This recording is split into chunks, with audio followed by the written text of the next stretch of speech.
ये सीन कैसे चालू हुआ? तुम्हें पता होना चाहिए।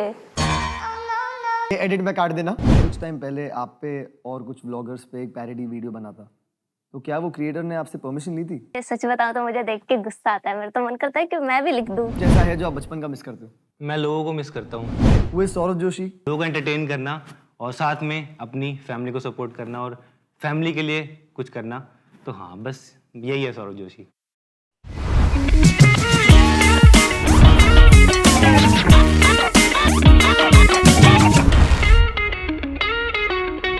Hello everyone and welcome to the first episode of the unboxing podcast.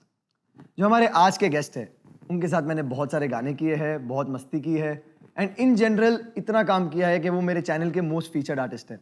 And उनके साथ जो हमारी दूसरी गेस्ट है, उन्हें भी हमारे साथ बहुत सारे गाने किए हैं। So welcoming mister Saurabh Joshi and miss Priya Thapa. तो सौरभ और प्रिया, कैसे हो आप लोग और क्या हालचाल है? कैसा लग रहा है मुंबई आके? बहुत बढ़िया, बहुत बढ़िया।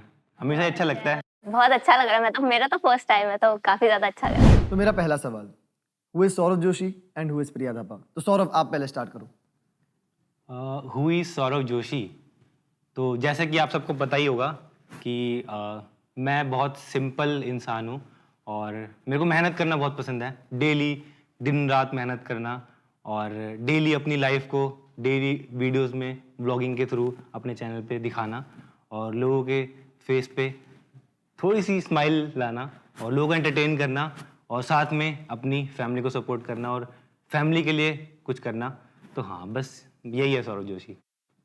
And who is Priya Thapa?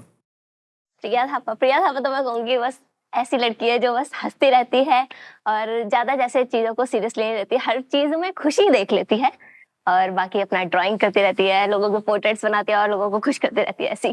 तो अब ना थोड़ा सा क्वेश्चंस को इंटरचेंज कर देते हैं। तो पहले अब सौरभ आप बताओ, who is Priya Thapa? Who is Priya Thapa? ये बस ऐसे ही करते रहते हैं, कहीं भी वीडियो या फिर फोटो लेनी हो, बस ये। ओके प्रिया, तो अभी आप बताओ कि हु इज सौरभ जोशी? जैसे सौरभ ने आपके बारे में ऐसा बोला, अब आप बताओ सौरभ कैसा है? सौरभ सबको पता है, सौरभ तो ऐसी है। Hey guys, good morning, welcome to my new vlog। मेरा तो ये है, जैसे कि मैंने बताया, मैं अपनी डेली लाइफ दिखाता हूँ ब्लॉग्स में। तो हाँ, पर ये भी एक्चुअली ना बहुत डिफिकल्ट चीज़ है। मतलब लोगों को लगता है कि ठीक है रोज एक एपिसोड आना, बट जस्ट इमेजिन आप हर रोज शूट कर रहे हो, हर रोज रात को एडिट कर रहे हो, इररिस्पेक्टिव आप बीमार हो, आप थके हुए हो, कभी लाइफ में कोई ब्रेक नहीं, कुछ नहीं, और रोज आपकी ऑडियंस के लिए एक दिन व्लॉग लाना, मतलब कमेंडेबल है। ये बहुत बहुत बड़ी बात है। तो सौरभ और प्रिया, ये सीन कैसे चालू हुआ? सीन मतलब आप लोगों की व्लॉगिंग जर्नी, मुलाकात कैसे हुई आप दोनों की? अच्छा, मुलाकात। आप लोगों ने देखा होगा, हमारे काफ़ी सारे सॉन्ग्स हैं और हम मिलते रहते हैं और हम दोनों आर्टिस्ट हैं। सबसे मेन, दोनों आर्टिस्ट हैं, दोनों को आर्ट करना पसंद है और हमारी हॉबीज़ भी सेम है, हमको हमारी थिंकिंग भी सेम है। तो हम मिले थे आर्ट के थ्रू ही मिले थे। हाँ, 2017 में जब मैंने अपना यूट्यूब चैनल शुरू किया था, आर्ट वाला। हाँ, तो तब प्रिया ने ही मुझसे कांटेक्ट किया था, तो प्रिया बताएगी। हाँ, मैंने करा था क्योंकि सौरभ काफी अच्छे से एक्सप्लेन करता था कि किसी भी चीज को कैसे ड्रॉ करना है। तो मैं उस टाइम सीख रही थी और मेरे को आता नहीं था, तो मैंने यूट्यूब पे ही सर्च करा। जैसे सर कोई आर्टिस्ट ऐसे करता होगा, हाउ टू ड्रॉ आइस, तो सबसे पहले ऐसे सौरभ का आया। मैंने देखा ये इतने अच्छे से बता रहा था, इतनी सिंपली तरीके से ना, सब कुछ इतने अच्छे से बता रहा था, मेरे को बहुत अच्छा लगा। फिर मैंने और ऐसी चीजें, बहुत सारी चीजें सीखी। मैंने पोर्ट्रेट बनाना मैंने सौरभ से सीखा। अच्छा। फिर मैंने सौरभ को कांटेक्ट करा और मैंने सोचा कि मैं बस इतना बोलूंगी कि यार तुम्हारा चैनल बहुत अच्छा है और तुम ऐसे ही बनाते रहा करो, तुम बहुत अच्छे से समझाते हो। फिर ऐसे कर करके हमने फिर और बातें करी और फिर हम ऐसे मिले भी। तो और फिर 3 म्यूजिक वीडियो कर लिए। अरे वो वाइब मैच हो गई ना एकदम, आर्टिस्ट वाली। और सबसे मेन तो हम दोनों पहाड़ी हैं, उत्तराखंडी है। हाँ, तो वो हम पहाड़ी वाली बातें होती हैं। कौन सी पहाड़ी बातें, थोड़ी हमें भी बताइए। पहाड़ी बातें इन द सेंस, जो पहाड़ से है ना, वो ही कनेक्ट कर सकते हैं। फॉर एग्जाम्पल, अभी तो नहीं, जैसे बचपन में हम बिल्कुल लोअर मिडिल क्लास फैमिली से आते हैं, तो हम जब अपने गांव जाते थे तो हम बस में जाते थे और हम 2 दिन का ट्रैवल करते थे, 3 बस चेंज करते थे। तो बस में हम जाते थे और बस में रोडवेज बस होती थी, तो हम उसकी बातें करते थे कि रोडवेज बस में ऐसा होता था, हम उल्टियां करते हुए जाते थे। हमने जब पहले दिन बात की है तो हम उल्टियों की बातें कर रहे हैं। क्या बात है। कि उस बस में ऐसे उल्टी करते हुए आते हैं, जो पीछे बैठा होता है उस पे सारे चीट है। हमने इतनी बातें करी ना उल्टी के ऊपर, और इससे हमारी दोस्ती और ज्यादा गहरी होती है। हम पहाड़ पे पकौड़े खाते हैं रायता के साथ में, ये खाते हैं, ये वाली पहाड़ी बातें कि पहाड़ी गाने सुनते हैं, कौन सा फेवरेट है, और पहाड़ी लैंग्वेज जैसे गढ़वाली है और मैं कुमाऊनी हूँ, तो लैंग्वेज भी अलग अलग है, तो लेकिन गाने सुनते हैं, तो वो एक वाइब होती है ना पहाड़ी वाली, वो पहाड़ी समझ सकता है। तो सौरभ प्रिया, आप दोनों के लिए एक एक सवाल है, तो पहले मैं सौरभ से पूछता हूँ, आपकी ये जो जर्नी है उसमें सबसे बड़ा कंट्रीब्यूशन किसका है? ऑब्वियसली हर किसी की जर्नी में सबसे बड़ा कंट्रीब्यूशन उनकी फैमिली का होता है, उनके पेरेंट्स का होता है। बिकॉज अगर पेरेंट्स सपोर्ट नहीं करेंगे, वो अगर स्टार्टिंग से हमको अच्छा पालन पोषण नहीं करेंगे, अच्छी शिक्षा नहीं देंगे, तो ऑब्वियसली हम ग्रो नहीं कर पाएंगे, हम किसी गलत राह पे चले जाएंगे, गलत संगति में चले जाएंगे। तो हाँ, उन्होंने स्टार्टिंग से अच्छे से पाला पोसा, अच्छे संस्कार दिए स्पेशली, तो इसीलिए मैं ऐसा हूँ, अभी यहाँ पहुँच गया, अभी भी वैसा ही हूँ। तो सबसे बड़ा कंट्रीब्यूशन, सबसे बड़ा क्रेडिट उन्हीं को जाता है, फैमिली को। और प्रिया, आपकी जर्नी में? सेम, फैमिली का ही। अब बड़ी बहन का। बड़ी बहन का, जो यहाँ बैठी है अभी। वो मतलब ऐसा है कि लड़ाई होती रहती है, वो ठीक है, पर हर चीज में सपोर्ट करती रहती है कि हाँ कर ले कर ले कर ले। घर वाले फिर भी क्वेश्चन कर लेते हैं कि अरे नहीं रहने दे, लेकिन वो सपोर्ट करती है। आपके जेब में कितने पैसे? जेब में? जेब तो बहुत है, ये देखो जेब ही जेब है। 20 रुपए। इससे ज्यादा तो आपके पैंट में जेब है। जेब में से 20 रुपए, और कभी पोर्श, कभी मिनी कूपर, कभी मर्सिडीज, कभी BMW, फॉर्च्यूनर, इनोवा क्रिस्टा, तो ये कैसे 20 रुपए से आ रही है ये सब? ये तो सब भाई, सबसे मेन तो ऊपर वाले का है, भगवान जी का है। क्योंकि मैंने स्टार्टिंग में मैंने ये भी सोचा कि मैं गाड़ी चलानी भी सीखूंगा। स्टार्टिंग में मैंने ये भी सोचा था कि मैं गाड़ी चलानी भी सीखूंगा। उसके बाद ग्रो करते करते गाड़ी सीखी, गाड़ी ले भी ली, फिर 1 गाड़ी ली, 2 गाड़ी ली, 3 गाड़ी ली, 4 गाड़ी ली। तो ये मैंने कुछ भी प्लान नहीं किया, सब ऊपर वाले ने प्लान किया हमारे लिए। एक यूट्यूबर, एक एवरेज यूट्यूबर के जेब में मंथली कितना पैसा जाता है अप्रोक्सीमेटली? ब्रांड्स, यूट्यूब, कोलैबोरेशंस, सब मिला के। व्यूज़ पे मैटर करता है यार, क्योंकि एडसेंस से जो पैसे मिलते हैं वो व्यूज़ के हिसाब से मिलते हैं कि तुम्हारे कितने ज़्यादा व्यूज़ आ रहे हैं। तो और वीडियोस कितने डाल रहे हो, तो मैं तो डेली वीडियो डालता हूँ, व्यूज़ भी अच्छे खासे जाते हैं। बट अगर कोई यूट्यूबर है वो हफ्ते में 1 वीडियो डाल रहा है, तो मेरे को उससे 7 गुना ज़्यादा फायदा है कि मैं डेली वीडियो डाल रहा हूँ। नहीं, बट एक जनरल एक यूट्यूबर का रेंज। तो वही मैं बता रहा हूँ कि वीडियो डालने पे और व्यूज़ पे फ़र्क पड़ता है, और ब्रांड्स भी उसके हिसाब से पैसे देते हैं कि भाई तुम्हारे ज़्यादा व्यूज़ हैं तो तुमको ज़्यादा पैसे मिलेंगे। तो अगर एक नॉर्मल यूट्यूबर है तो वो 10 से 20 लाख रुपए तो कमा ही लेता है। पर वो भी एक्चुअली बहुत बड़ा अमाउंट है। अगर आप कॉर्पोरेट में काम कर रहे हो या अगर आप कोई जॉब कर रहे हो, वो अमाउंट तक पहुंचने के लिए आपको कम से कम 15 से 20 साल काम करना पड़ेगा। और ये आजकल मतलब यंग बच्चे कितने तो हम देखते हैं, मतलब 18 साल 19 साल के बच्चे 20 25 30 लाख रुपए महीने का कमा रहे हैं। काफ़ी बढ़िया प्लेटफॉर्म है, अगर उसको अच्छी तरह से यूज़ करें, अपना लोगों को एंटरटेन कर सकें। और जो फ़ोन हम स्क्रॉल करते रहते हैं, रील्स देखते रहते हैं या फिर फालतू की वीडियोस देखते रहते हैं, टाइम वेस्ट करते रहते हैं, उसको कम करके अगर हम दिमाग को यूज़ करके यूट्यूब पे वीडियोस देख के ही, और अगर हम सीख के लोगों के लिए कुछ क्रिएट कर सकें, लोगों को एंटरटेन कर सकें, तो डेफिनेटली हम भी अच्छा अर्न कर सकते हैं। जनता ये जानना चाहती है सौरभ, क्या आप में एटीट्यूड है? एटीट्यूड यार वो ना, जैसे अलग अलग सिचुएशन होती है मेरे साथ में कई बार। जैसे मैं ट्रैवल कर रहा हूँ, मैं हाईवे पे गाड़ी चला रहा हूँ फॉर एग्जांपल, या फिर ट्रैफिक में गाड़ी चला रहा हूँ, तो कोई मुझे फॉलो कर रहा है, वो मुझे रोकने के लिए कह रहा है, बट मैं जल्दी में हूँ, मैं नहीं रोक सकता, या फिर हाईवे पे मैं नहीं रोक सकता। अगर मैं नहीं रोकी, मैंने उसको मना कर दिया, तो उनकी ईगो पे लग जाती है, तो वो फिर बोलते हैं कि इसके अंदर एटीट्यूड है। फॉर एग्जांपल मैं कहीं जा रहा हूँ, मार्केट जा रहा हूँ, घर में अम्मा हैं, बाबू हैं, मम्मी, हम किसी की तबीयत खराब होती है तो मैं हॉस्पिटल लेके जाता हूँ उनको, तो फिर मैं नहीं रोकता भाई उनको। अगर उनको अगर जाना है, दवाई लेके आनी है, और मैं व्लॉग भी नहीं बनाता, कई बार मैं घर से निकलता हूँ, मैं ऐसे तो ना हर चीज़ का व्लॉग बनाऊंगा, तो मेरा ध्यान रहता है बस उनको हॉस्पिटल ले जाना है, उनको दवाई दिलानी है, सब। भाई कोई भी आए तो उस टाइम पे मैं नहीं रोका, उस टाइम पे मैं नहीं मिल रहा, सोसाइटी के बाहर लोग आते हैं तो वो बोलते हैं। या फिर कई जैसे स्ट्रगलिंग ब्लॉगर्स होते हैं जो जिन्होंने स्टार्ट किया है, तो वो कई बार आते हैं मिलने के लिए। तो वो मतलब कई बार ऐसा होता है मैं घर पे ही नहीं हूँ और वो बाहर आके पूरा व्लॉग बना के कि मैं इतना टाइम हो गया मुझे वेट करते हुए, अभी तक नहीं आया, अभी तक नहीं आया, टाइटल में डाल दिया एटीट्यूड ये वो, तो उनकी वीडियो चल भी जाती है। तो हाँ, मतलब हर कोई नहीं बोलता, मतलब इतने मिलियंस लोग मुझे डेली देख रहे हैं, मेरे चैनल पे 2 करोड़ व्यूज डेली आ रहे हैं। जिनको भी लगा अभी तक, तो मैं हाथ जोड़ के सॉरी बोलना चाहूंगा, बट मेरी मजबूरी होती है, मैं कहीं पे रुक नहीं पाता, आप लोगों से मिल नहीं पाता, बट फ्यूचर में जरूर मिलेंगे सबसे। और मेरा मानना है कि सौरभ जितने घर के बड़े हैं, मतलब उसके खुद के घर के, मेरे घर के, जो भी दिख जाए, घर से निकलने से पहले उनके पैर छूता है, घर आने के बाद उनके पैर छूता है। तो जो इंसान इतना ग्राउंडेड है कि इतने सक्सेस के बाद भी रोज़ ये करता है, उसमें कभी एटीट्यूड नहीं आ सकता। ये मेरा पर्सनली मानना है। तो अब हमारा नेक्स्ट सेगमेंट है एक छोटा सा गेम, सौरभ और प्रिया एक दूसरे को कितना अच्छे से जानते हैं। तो अब मैं कुछ वर्ड्स बोलूंगा और सौरभ और प्रिया आप दोनों को एक दूसरे के लिए ये आंसर करना है स्पीड में। तो आप दोनों रेडी है? यस। तो पहला सवाल, फेवरेट फूड? दाल चावल। पाव भाजी। हाँ। राइट है, राइट है। हाँ। सेकंड है बेस्ट फ्रेंड? इसकी मैं।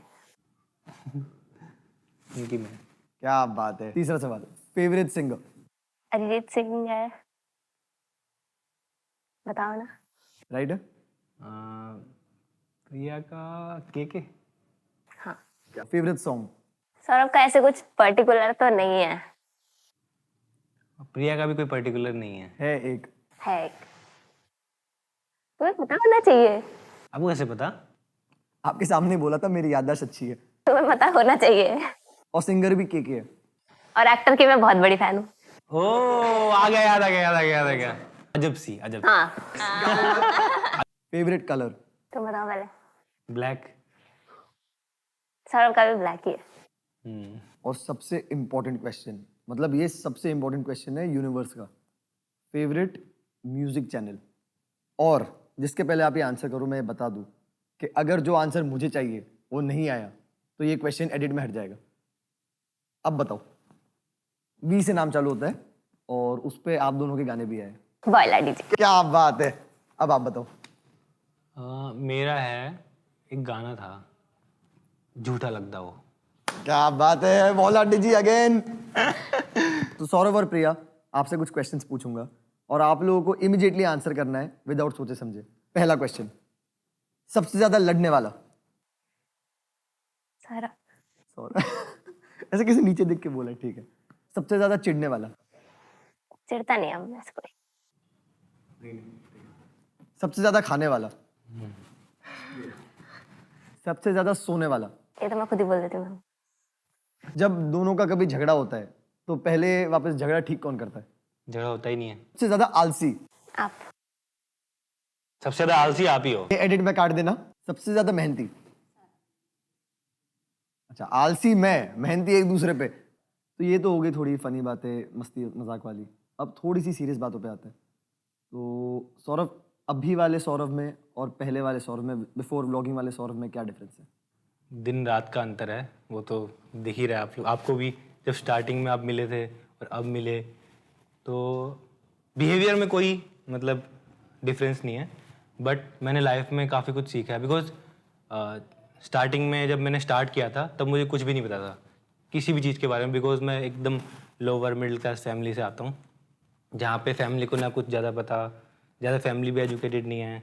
और मैं जिस स्कूल में पढ़ा वहाँ भी माहौल कुछ ऐसा नहीं था, सब हिंदी में बात करते, सब नॉर्मली बात करते, इवन फ्यूचर के बारे में बात नहीं करते। मेरी 10th कंप्लीट हो गई तो मुझे पता नहीं था कि मुझे क्या लेना है, मुझे साइंस लेना चाहिए, क्योंकि स्कूल में कोई बात ही नहीं हुई, बच्चों में कोई बात ही नहीं इस बारे में। तो वहाँ का ये था जहाँ मैं रहता था हरियाणा में, कि भाई अगर तुम साइंस लोगे तो तुम बेस्ट बच्चे हो, और मतलब अपनी हॉबी के हिसाब से या फिर अपनी पसंद के हिसाब से कोई कुछ नहीं लेता था। तो मैंने साइंस ले ली थी। अच्छा, साइंस ली थी? हाँ, साइंस विद मैथ ले ली थी कि मेरे को बड़ा दिखना है। पढ़ाई में कैसे थे सौरभ आप वैसे? पढ़ाई में ठीक ठाक, मतलब पास होने लायक। तो मैं जैसे तैसे 12th मैंने पास कर ली थी साइंस और मैथ से। उसके बाद मैं दिल्ली गया था 1 साल कोचिंग के लिए आर्किटेक्चर की, जो कि नहीं हो पाया मेरा सिलेक्शन मैथ्स की वजह से। बाकी ड्राइंग वगैरह तो सही थी, लेकिन मैथ्स की वजह से नहीं हो पाया था। तो उसके बाद फिर मैंने यूट्यूब चैनल शुरू किया। मुझे कुछ नहीं पता था, नॉर्मल फैमिली से, बट मैं ग्रो हो गया था एकदम से। 1 या 2 साल में मैं ग्रो हो गया था। 1 साल में ही 10 मिलियन सब्सक्राइबर भी हो गए थे मेरे ब्लॉगिंग चैनल जब मैंने शुरू किया। तो ग्रो तो हो गया, बट मुझे लाइफ के बारे में नहीं पता, मुझे किस तरह से सोशल मीडिया पे रहना है, क्या बोलना है, क्या गलत है, गलत और सही के बारे में नहीं पता मुझे ज़्यादा, क्योंकि एज तो मेरी कम ही थी ना, 20-21 साल का था, बट मैं ग्रो कर गया। और बहुत ज़्यादा रैपिडली ग्रो। हाँ, रैपिडली। तो काफ़ी सारी गलतियाँ भी हुई, काफ़ी सीखा, काफ़ी स्कैम भी हुए मेरे साथ में, बहुत कुछ हुआ मेरे साथ में, और काफ़ी लोगों ने ट्रोल भी किया मुझे। बट धीरे धीरे करके मैं सीखा। पहले वाले में और अब वाले में ये डिफरेंस है कि मैं लाइफ के बारे में सीख रहा हूँ। पर इसमें एक चीज़ मैं बोलूँगा कि जहाँ तक मुझे पता है, जो कॉलेज में आपको एडमिशन नहीं मिला, हाँ, बाद में उसी कॉलेज ने आपको चीफ गेस्ट की तरह इनवाइट किया था। क्या ये बात में कोई सच्चाई है? अब तो मतलब सभी आईआईटी, सभी बड़े बड़े कॉलेज, मैं आईआईटी में वर्कशॉप भी दिया मैंने। मेरे को आईआईटी में एडमिशन चाहिए था, एडमिशन नहीं मिला। बट उसके बाद मैंने जब आर्ट चैनल बनाया तो आईआईटी वालों ने मुझे खुद बुलाया। मैंने आईआईटी में जाके वहाँ पे किसी फेस्टिवल में मैंने वर्कशॉप भी दी है ड्राइंग की। तो वो मेरे लिए बहुत बड़ा दिन था जब मैंने ये किया। इससे बड़ी बात क्या हो सकती है कि जहाँ से रिजेक्ट हुए वो आपको एज अ गेस्ट बुला रहे या एज अ प्रोफेसर बुला रहे? तो प्रिया, अभी वाली प्रिया और पहले वाली प्रिया, क्या डिफरेंस है दोनों में? मुझे ऐसा लगता है कि ज्यादा डिफरेंस नहीं आया कुछ। मैं पहले भी ऐसे ही हंसती खिलती रहती थी, ऐसे ही करके, और अभी भी मैं ऐसे ही करके। बस यही है कि पहले लोग पहचानते नहीं थे, पर अब जैसे लोग पहचानते हैं तो अब ऐसे आते हैं कि फोटो खिंचाते हैं, मतलब ऐसा लगता है, और अप्रिशिएट करते हैं कि हाँ आपकी ड्राइंग बहुत अच्छी है, और आपके गाने ऐसे देखते हैं, हम वो गाने की भी तारीफ करते हैं। हाँ, तो वो अच्छा लगता है कि हाँ आते हैं, फोटो खिंचाते हैं, कोई कोई ऐसे होते हैं दूर से पहचानते हैं और फिर आते हैं, तो मतलब अंदर से अच्छा लगता है। तो सौरभ, हर मिडिल क्लास लड़के की लाइफ में एक स्ट्रगल होता है। आपके लाइफ का स्ट्रगल क्या था? जैसे कि मैंने बताया कि मैं एकदम लोअर मिडिल क्लास फैमिली से आता हूँ, जहाँ पे बेसिकली मैं स्टार्टिंग से आता हूँ, बेसिकली हम हैं उत्तराखंड से, ठीक है। तो पापा जी को वहाँ पे काम नहीं मिलता, तो पापा जी को काम ढूंढने के लिए दिल्ली आना पड़ा था। तो दिल्ली में वो करते थे मजदूरी, पीओपी करते थे लोगों के घरों में। तो वहाँ से वो चले गए थे हरियाणा। उसके बाद फिर फैमिली को भी ले आए थे। तो वो जैसे अभी मैं दिन रात ब्लॉगिंग करता हूँ, तो वो दिन रात मजदूरी करते थे लोगों के घरों में, मतलब बल्ब जला के भी रात को भी पीओपी का काम करते थे, रात भर घर नहीं आते थे। तो उससे जितना अर्न होता था उससे ही हमको पूरा पाला पोसा, और पूरा स्कूलिंग उसी से हुई सब कुछ। तो फाइनेंशियली मतलब फाइनेंशियली उतने स्टेबल नहीं थे। तो उसके बाद मैं जब दिल्ली गया, तो दिल्ली कोचिंग के लिए पापा ने मतलब पैसे जोड़े जैसे तैसे करके, और 1 साल की मुझे कोचिंग भी दिलाई। और वहाँ भी काफ़ी स्ट्रगल था। 1 साल तक मैं किस तरह से रहता था, अकेले रहता था, और मैं 5-5 रुपये बचाता था वहाँ पे। जैसे मैं आधा किलोमीटर पैदल चल लेता था 5 रुपये बचाने के लिए, कि उस स्टेशन से 5 रुपये लगते थे, अदरवाइज 10 लगते थे। अच्छा। हाँ, और उस टाइम तक मैं कहीं भी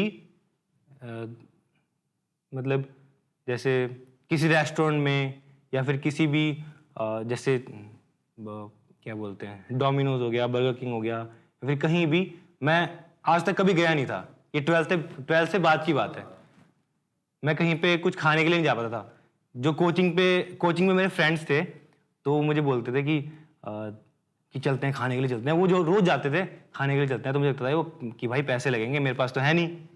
वो सब जाते थे, वो मुझे बोलते थे कि तू भी चल। मैं आज तक कभी नहीं गया। मैं कुछ ना कुछ बहाना मारता था कि मेरे को ये करना है, मेरे को उधर जाना है। तो वो भी अगर ये पॉडकास्ट देख रहे हैं, मैंने उनको कभी बोला नहीं था कि मेरे पास पैसे नहीं है। वैसे वो पैसे मुझसे नहीं मांगते, वो खुद ही दे देते, बट फिर मुझे अच्छा नहीं लगता ना ऐसे। तो मैं कभी भी 1 साल में आज तक कभी उनके साथ नहीं गया कुछ खाने के लिए, कभी मूवी के लिए नहीं गया, कभी मैंने कहीं नहीं गया। और मैंने फर्स्ट टाइम पिज़्ज़ा खाया था अपने बर्थडे पे, उसके बाद डोमिनोज का खुद से खरीद के 200-300 रुपये लगे थे, मुझे याद है। और उसके बाद जब मैं हरियाणा वापस आया और मेरे को कॉलेज नहीं मिला, तो जब मैंने यूट्यूब स्टार्ट किया, और यूट्यूब की जर्नी भी एक छोटे से रूम से स्टार्ट हुई, जहाँ पे मतलब पेंट भी नहीं था, मेरे पास टेबल तक नहीं था, और टेबल भी किसी पड़ोस में मांगा था किसी से, और उस पे मैंने कुछ जुगाड़ सा लगा के, फट्टी वट्टी लगा के, एक पापा जी ने मेरे को फ़ोन दिलाया था 7,000 रुपये का, वो मेरे पास अभी भी है, मैं दिखाता, मैंने अपने ब्लॉग में दिखाया भी है। उससे मैंने स्टार्ट किया था, और उससे मैंने 300-400 वीडियोस बनाई, और लोगों को पसंद आया 1-1.5 साल के बाद। और फिर मैं धीरे धीरे करके, जैसे स्टेप बाय स्टेप होता है ना, और बट मैंने सोचा नहीं था कि मेरे को एकदम ऊपर तक जाना है, मेरे को नया घर बनाना है, मेरे को गाड़ियाँ लेनी है। मैं गाड़ी के बारे में सोचता भी नहीं था। मेरे पुराने वीडियोस देखना, आर्ट वीडियोस देखना 5 साल 6 साल पुराने, कि मैं कभी भी अपनी वीडियो में ये नहीं बोलता था कि मुझे ये लेना है, मुझे ये पसंद है, मुझे घर बनाना है, मुझे ऐसे कपड़े पसंद है, ये खाना पसंद है, कुछ मतलब जो महंगी चीज़ें होती हैं। बट जब धीरे धीरे grow, step by step grow करा, तब वो चीज़ें आई, तब वो चीज़ें मैंने एक्सपीरियंस करना शुरू करी। तो हाँ, मेरे कुछ प्लान्स नहीं थे, बट वो धीरे धीरे करके सब कुछ हुआ, तो आज यहाँ पे हूँ। पर इसमें एक चीज़ बहुत विजिबली सामने आती है कि पापा का क्या कंट्रीब्यूशन होता है लाइफ में। और भले मतलब आप स्ट्रगल कर रहे थे, सब था, पर एक तरीके से एक सुपर हीरो की तरह एक पेरेंट पीछे खड़ा रहता है साइलेंटली, और ना ही उन्हें कभी लाइमलाइट चाहिए आपके फेमस होने के बाद भी, ना ही कुछ चाहिए, वो बस साइलेंटली आपकी सक्सेस में खुश है। अभी कुछ टाइम पहले आप पे और कुछ व्लॉगर्स पे एक पैरोडी वीडियो बना था, तो क्या वो क्रिएटर ने आपसे परमिशन ली थी पैरोडी वीडियो के पहले? हाँ, कैरी का कॉल आया था मेरे पास वीडियो से। हाँ, 1 महीना पहले, 2 महीने पहले फ़ोन आया था कि मैं सोच रहा हूँ कुछ बनाने का। तो मैंने कहा ठीक है, बनाओ, बढ़िया है। तो हाँ, पूछा था उन्होंने कि बना लूँ ऐसे करके, तो हाँ, पूछा था। बहुत सारे लोग आप पे रोस्ट वीडियोस बनाते हैं, रिएक्शंस बनाते हैं, कभी कभी ट्रोल भी करते हैं, तो आप ये वीडियोस देखते हो और आपका क्या रिएक्शन होता है इन पे? तो हाँ, मैं सारी वीडियोस देखता हूँ, जो भी रोस्ट या फिर जो जेन्युइन मुझे लगती है, सारी जितने भी क्रिएटर्स हैं, चाहे वो बिगिनर लेवल पे हों, चाहे वो बड़े लेवल पे हों, तो मैं सीखता हूँ। अगर मैंने कुछ गलत करा है, कि भाई वो बोल रहा है ये बात, उसको डीपली जाके कि भाई उसने ये बात बोली, कि मैंने क्या गलत कर दिया। क्योंकि लाइफ में क्या बोलते हैं, गलतियाँ तो सबसे होती है ना, लाइफ है तो गलतियाँ हैं, और मैं डेली लाइफ दिखा रहा हूँ अपनी। और तो ऐसे तो नहीं है कि मैं हर चीज़ सही दिखा दूंगा, जैसे आप भी हो, आप भी डेली लाइफ में बहुत गलतियाँ करते होगे, बट हमारी दिख जाती हैं, बिकॉज मैं डेली व्लॉग करता हूँ। तो उसमें उस चीज़ों को लेके कई लोग रोस्ट बनाते हैं या फिर वीडियो बनाते हैं, तो मैं सीखता हूँ, और सीख के मैं इम्प्रूव होता हूँ, ताकि वो अगली वीडियो में या फिर आने वाली वीडियोज़ में ना करूँ। बाकी कई लोग ऐसे ही बना देते हैं, तो फिर मैं इग्नोर करता हूँ बस। तो प्रिया, आपका क्या रिएक्शन होता है जब कोई सौरभ पे रोस्ट करता है या कोई बुरी भली चीजें बोलता है, कंसिडरिंग मतलब आप बेस्ट फ्रेंड्स हो? सच बताऊं तो मुझे देख के गुस्सा आता है। मेरा तो मन करता है कि मैं भी लिख दूं कि क्या है, अपना काम करो जाके, और कुछ भी फालतू बकवास करते रहते हो। लेकिन फिर सबसे अच्छा तो यही होता है कि हम मिलके बात कर लेते हैं कि किसी ने कुछ बोला, तो क्या सही बोला, क्या गलत बोला, क्या एक्चुअल में मैंने गलत करा, या फिर क्या गलत बोला, क्या क्या है हम इम्प्रूव कर सकते हैं। तो वो बात करते हैं, तो वो बात करने से ना वो सॉल्यूशन निकलता है कि हाँ। हाँ, इग्नोर कर दिया तो आपने उन्हें वैलिडेट नहीं किया, और जब आपने वैलिडेशन नहीं दिया तो फिर आदमी कितनी देर तक ही बोलेगा? हाँ, कोई अच्छी वीडियो बनाता तो मैं उसकी वीडियो लाइक कर देती हूँ, सौरभ पे रोस्ट। जो अप्रिसिएशन वाली होती है। अभी आप एक ऐसे पोजीशन पे हो कि आपको जो चाहिए चीज़ें आप अरेंज कर सकते हो खुद के लिए, भले वो फाइनेंशियली हो या जान पहचान से हो। ऐसी कोई चीज़ है जो बचपन से थी और अभी आप मिस करते हो बिकॉज मे बी आप फेमस हो गए? मैं लोगों को मिस करता हूँ जो मेरे साथ थे स्टार्टिंग में, और मेरे आसपास के लोग, उनको लगा कि मैं बदल गया सक्सेस होने के बाद, बट वो बदल गए, उनको मेरे देखने का नज़रिया बदल गया, तो उन्होंने अलग बिहेव करना शुरू कर दिया, उन्होंने अलग डिमांड करना शुरू कर दिया। मैं तो पहले की तरह हूँ, मैं तो पहले की तरह ठेले पे जाके खाता था उनके साथ में सब कुछ, बट उनकी एक्सपेक्टेशन बदल जाती है ना लोगों की। लोगों को लगता है कि मैं चेंज हो गया, बट चेंज वो होते हैं। तो वो मेरे को काफ़ी हर्ट होता है सोच के कि यार वो सब चले गए, अब लाइफ में सिर्फ फैमिली है। बट हाँ, और कुछ मैटर भी नहीं करता, बिकॉज मेरी फैमिली, मेरे जो आसपास के लोग हैं, जो मेरे रिलेटिव्स हैं, वो सभी खुश हैं। और अगर पेरेंट्स खुश हैं, पेरेंट्स प्राउड फील करते हैं, तो फिर और तो क्या ही चाहिए। और प्रिया, आप क्या मिस करते हो? बचपन के बारे में, जो बचपन की मस्ती थी, बचपन की खाने-पीने की चीज़ें थी और पहले काफ़ी सारी चीज़ें सस्ती हुआ करती थी, जो कि अब सारी महँगी हो चुकी है।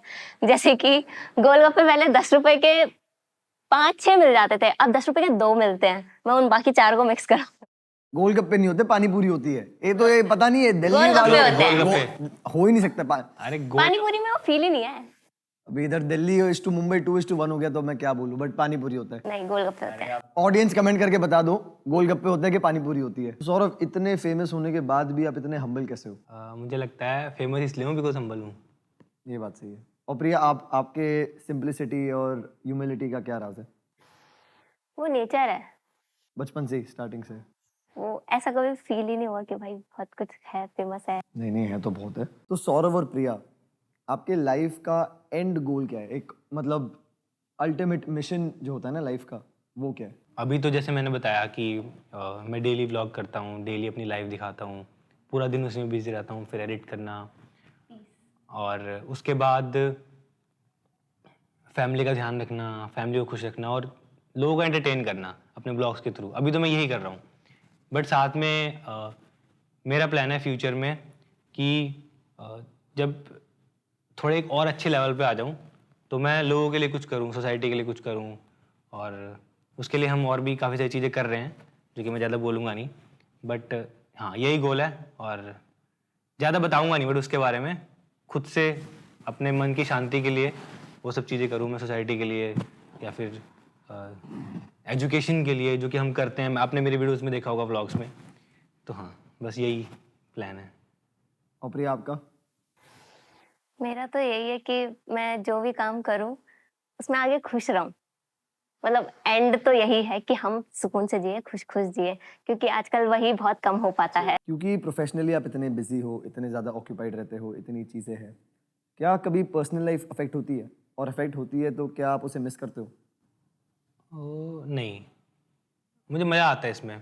तो जिस जिस चीज़ में मज़ा आता है ना और हमने चूज़ की है वो चीज़, तो फिर उसमें पर्सनल लाइफ या फिर ये सब चीज़ें मैटर नहीं करती और लोग इतना प्यार करते हैं और भगवान ने, स्पेशली भगवान ने दिया है, क्योंकि डेली लाखों लोग व्लॉगिंग स्टार्ट करते हैं और ऐसा नहीं है कि मैं ही टैलेंटेड हूँ, मुझसे बहुत लाख गुना टैलेंटेड लोग पूरे इंडिया में हैं जो व्लॉगिंग कर रहे होंगे, जो बहुत एफर्ट डाल रहे होंगे, हाई क्वालिटी कंटेंट बना रहे होंगे, बहुत कुछ बना रहे होंगे, बट भगवान ने मुझे दिया है तो मुझे उसकी रिस्पेक्ट करनी चाहिए और डेली काम करना चाहिए, तो मैं उसी को फॉलो करता हूँ। हाँ बस। भगवान देते भी उन्हें जो डिजर्व करते हैं। आज का हमारा वन लास्ट फाइनल क्वेश्चन।